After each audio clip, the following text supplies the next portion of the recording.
mainit na ilang araw na itong issue kay Bato. Ha? Kay Bato de la Rosa. Kasi mismong si Harry Roque, inamin na ni Harry Roque, parang ngayon naniwala na si Harry Roque, si Harry Roque na yung nagkukumpirma ng mga sinabi ni Ombudsman Boying Rimulya. Hmm? Ah, kahapon nag-post si Harry Roque na lumabas na nga. Totoong lumabas na ang arrest warrant ni Bato de la Rosa. Kaya sabi niya kay Bato, "Huwag kang pakikidnap. Huwag kang pakikidnap." Yun ang sabi mismo ni Harry Roque. Tapos ngayong araw, may post na naman si Harry Roque. Sabi niya natanggap na. Natanggap na ng DILG at ng DOJ ang arrest warrant.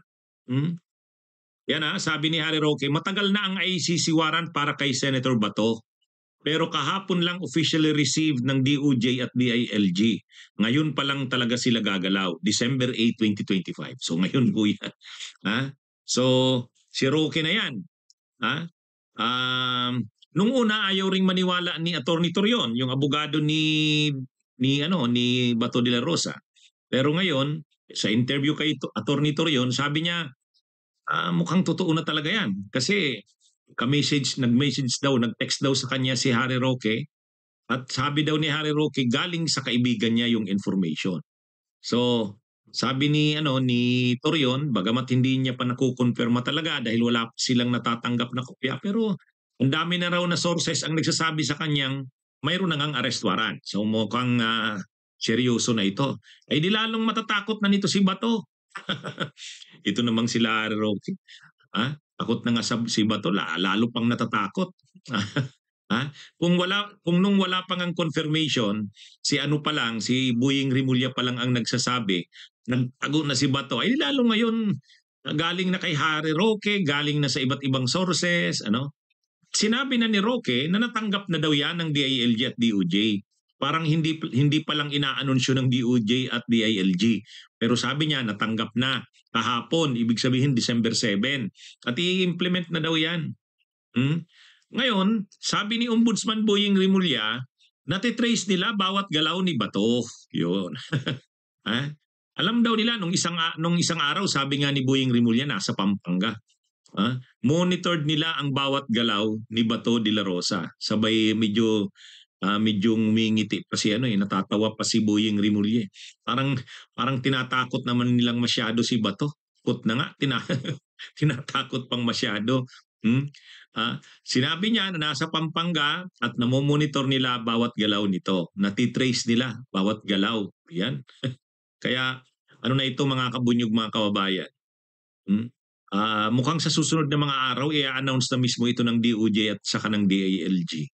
O kaya baka hindi na i-announce pero diretso na lang aanuhin si Bato, i-strike si Bato. Ang dami yatang aarestuhin ngayong Disyembre. Si Bato plus yung mga mai-issuehan ng arrest warrants bago ang December 15, yung mga anomalya sa flood control. O sabi ni Ombudsman Boying Rimulya, may senador, 2 senador ang mai-issuehan ng arrest warrants bago ang December 15. O kaya ito mga kabunyog, mga kababayan, mukhang itong bago magpasko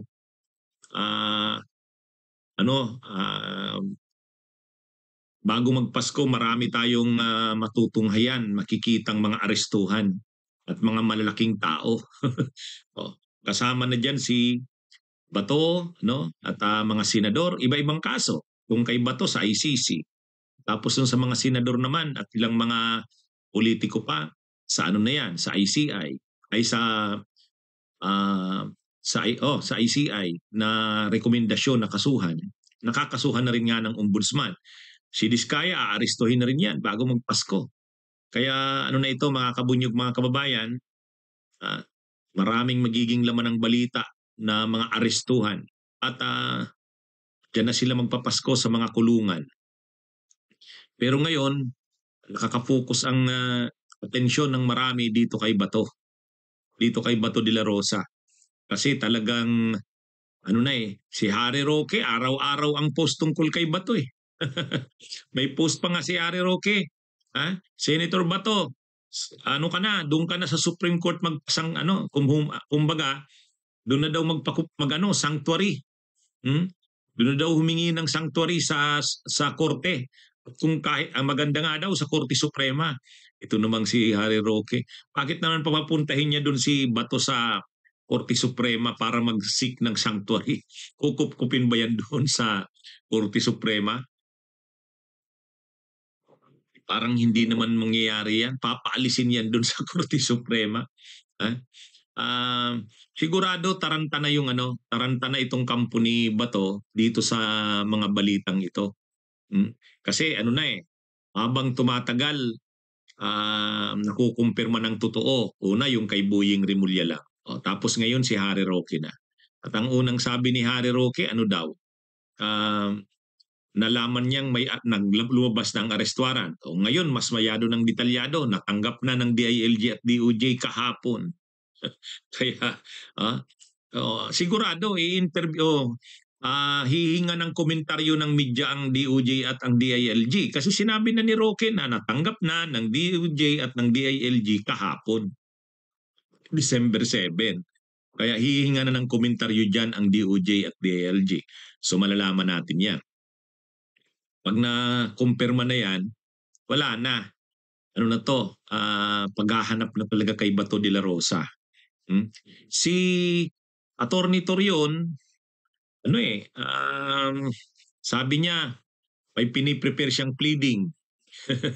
Nang ini-interview ng media, sabi niya may piniprepare siyang pleading, hindi niya raw sasabihin kung ano yon. Goro, umaasa pa si Torion sa TRO na naman sa Korte Suprema. Katulad ng ginawa nila kay Duterte, nung inaaresto si Duterte, humihingi sila ng TRO. Pero hindi naman pinagbigyan ng korte yung TRO ni Duterte. Ewan ko dito kay Bato kung pagbibigyan. Pero malamang hindi. Ang magliligtas na lang talaga kay Bato kapag nitong susunod na mga araw ay lumabas ang desisyon ng Korte Suprema doon sa petisyon sa kaso ni Duterte at ni Bato de la Rosa.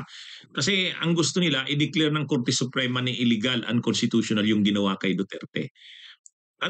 Kapag dineclare yun na illegal at unconstitutional, hindi pwedeng isurrender kundi idaan sa extradition, yan ang kaligtasan ni Bato. Pero kung wala yan, sinabi na ng DOJ at saka sinabi na ng DILG ni John Vic Rimulya, once na ma-confirm na mayroon na nga silang kopya at mabalidate ito ng DOJ at ng Interpol, aarestuhin na nila si Bato de la Rosa. Kaya patawa-tawa na lang si Ombudsman Boying Rimulya. At sabay sabi pa ni Boying Rimulyang, alam din namin kung nasaan si Bato. Natitrace namin ang bawat galaw niya. Talagang, at sinabi pa kung saan. Pampanga. Kung nandun nga talaga si Bato sa Pampanga, ay di lalong natakot yun. Talagang alam kung nasaan ako.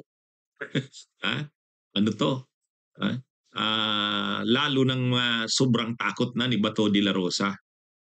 Kaya nga ngayon kung ano-ano nang sinasabi ng abogado niya eh. Sabi ng abogado ni Bato de la Rosa, si Torion, bakit naman pinag-iinitan nila ang kliyente ko? Mayroon nga diyang absent sa Senado, November pa, absent na. Ba't hindi nila pinag-iinitan? Ay ang sinasabi ni Attorney Torion na November pa absent na, hindi raw pinag-iinitan. Ay bakit daw hindi pinag-iinitan? Si Senadora Camille Villar, ay absent pa yung November kasi nanganak eh. Nanganak si Camille Villar. Kumbaga siyempre naka-leave. Naka-leave yun, maternity leave. Ito naman si Torion, ikukumpara naman si Camille Villar kay Bato. Si Camille Villar naka-leave, official yung leave. Si Bato de la Rosa, awol, absence without leave. Ang laking pagkakaiba. Talagang itong sila Torion, dispalanghado na ang mga argumento. Bunyog, bunyog, halikan na kasama ka. Bunyog, kapag buklod ay may pag-asa. Luzon, Visayas, Mindanao, isa ang pananaw. Sa bagong Pilipinas ang bunyog isisigaw. Bunyog, bunyog, bunyog.